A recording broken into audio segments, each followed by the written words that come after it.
Mga kababayan nating seniors, kung kayo ay 6 o 65 pataas, pakinggan ninyo ito ng mabuti dahil ang susunod na ilang minuto ay maaaring magbago ng inyong buhay. Hindi ito biro, hindi ito clickbait. Ito ay isang paalala na nagmumula sa puso para sa inyong kapakanan. Noong Marsoon ng taong ito, may malaking pagbabago ang nangyari sa sistema ng universal pension dito sa Pilipinas.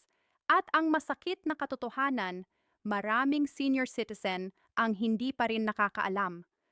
Marami sa inyong mga kaibigan, mga lolo at lola, mga magulang, sila ay maaaring nawalan na ng benepisyo nang hindi nila nalalaman.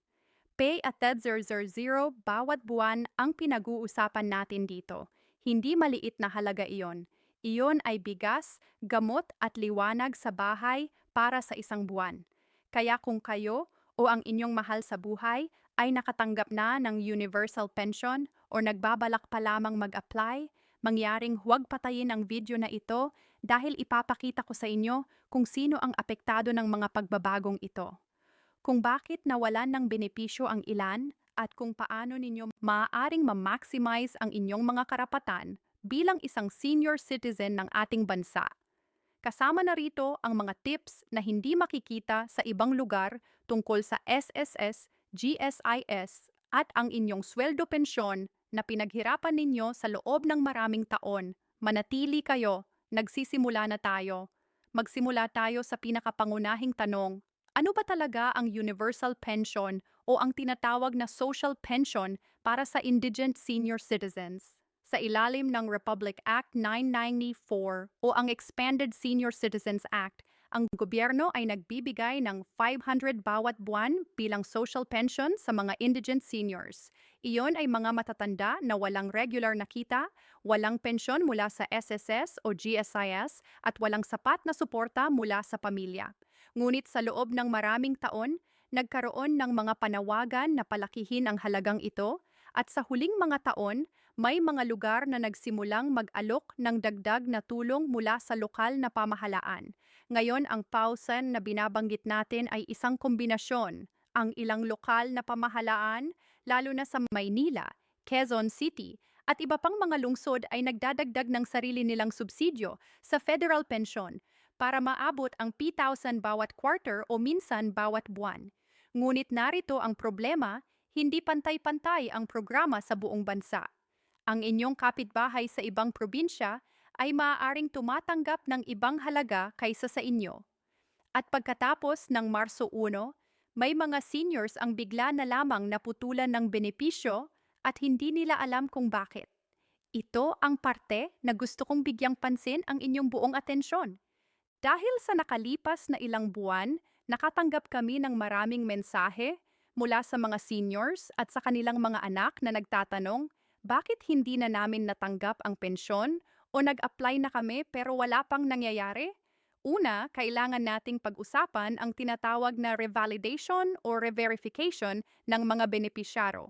Ng DSWD na siyang namamahala ng Social Pension Program ay nagsagawa ng malawakang pag-aayos ng kanilang listahan ng mga benepisyaro noong simula ng taon. At sa prosesong ito, maraming pangalan ang tinanggal. Hindi dahil mali ang ginawa ng seniors, kundi dahil may mga dokumento na hindi na-update. May mga seniors na lumipat ng address nang hindi nag-notify, at mayroon ding mga kaso ng duplication kung saan ang isang tao ay nagrehistro sa dalawang lugar. Pangalawa, may mga seniors na naputulan dahil natukoy ng sistema na sila ay may ibang pinagkukunan ng kita. Kung ikaw halimbawa ay nagsimulang makatanggap ng SSS pension, kahit maliit lang bawa 2,000 or 3,000 bawat buwan, maaari kang ma-disqualify sa social pension ng DSWD dahil ang programa ay para lamang sa mga indigent o walang kita. Ito ay isang bagay na hindi alam ng maraming seniors. Akala nila maaari silang makatanggap ng pareho, ngunit sa batas, kailangan mong pumili. O kaya ay maaaring tanggalin ka sa listahan ng walang abiso. Pangatlo, may mga seniors na naputulan dahil namatay ang kanilang tirahan sa listahan ng DSWD. Ibig sabihin, ang kanilang barangay records ay hindi na-update, lalo na ang mga seniors na lumipat mula sa kanilang probinsya papunta sa Maynila or vice versa para mabuhay malapit sa pamilya. Kapag lumipat ka ng walang proper na paglipat ng iyong barangay membership at DSWD records, maaaring mawala ka sa radar ng programa. Kung kayo ay naputulan ng social pension o kung hindi pa kayo nakakatanggap kahit matagal na kayong nag-apply, huwag sumuko. May paraan. Ngunit kailangan ninyong kumilos ngayon. Hindi bukas, hindi sa susunod na linggo. Ngayon, ang unang hakbang ay pumunta sa inyong barangay hall at humingi ng listahan ng mga requirements para sa DSWD Social Pension Program. Karaniwan, kailangan ninyo ng valid ID na nagpapatunay ng inyong edad. Ang Senior Citizen ID ay perpekto para dito. Kailangan din ninyo ng barangay clearance proof na kayo ay indigent o walang regular na kita at isang kasulatan mula sa inyong mga anak o kamag-anak na nagpapatunay na hindi sila makapagsuporta sa inyo ng sapat. Ang dokumentong ito ay tinatawag na Certificate of Indigency at ito ay libre sa barangay. Pagkatapos ninyong makuha ang lahat ng dokumento, pumunta sa inyong lokal na DSWD office, hindi sa national office kundi sa inyong city or municipal DSWD. Doon kayo mag-file ng inyong application or request para sa reassessment. Kung kayo ay dating benepisyaro at naputulan, sabihin ninyo agad ito sa staff para mas mabilis na maprosesa ng inyong kaso. Isang importanteng tip, magdala ng isang kasama, isang anak, apo o kaibigan na makakatulong sa inyo sa proseso. Hindi dahil hindi kayo kaya, kundi dahil mas madali ang lahat kapag may nakikinig at nagsusulat ng mga detalye. At kung may tanong na hindi masagot ng lokal na DSWD, maaari kayong tumawag sa DSWD Hotline 888 o ang DSWD direkta sa 1800 1-7375398. Libre ang tawag mula sa anumang network. Ngayon naman, pag-usapan natin ang SSS at GSIS, ang dalawang pangunahing pinagkukunan ng pensyon para sa mga nagtrabaho sa pribado at gobyerno. Para sa mga miyembro ng SS, ang minimum na monthly pension ngayon ay nag-iiba depende sa inyong bilang ng contributions at sa inyong average monthly salary credit o AMSC. Ang minimum ay 2,000 bawat buwan para sa mga may 120 na contributions o higit pa. Ngunit maraming retires ang hindi alam na mayroon silang karapatang humiling ng recomputation ng kanilang pensyon, lalo na kung nagbago ang kanilang salary history o kung may mga contributions na hindi na-post ng tama. Kung kayo ay nagtrabaho sa gobyerno at miyembro ng GSI, ang inyong pension ay karaniwang mas mataas. Depende sa inyong basic monthly pension o BMP at sa inyong years of service.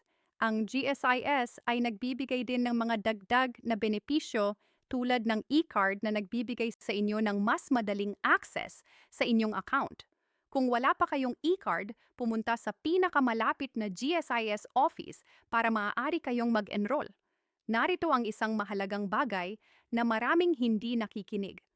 Ang inyong SSS o GSIS pension ay hindi binabawasan ng buwis sa karamihan ng kaso.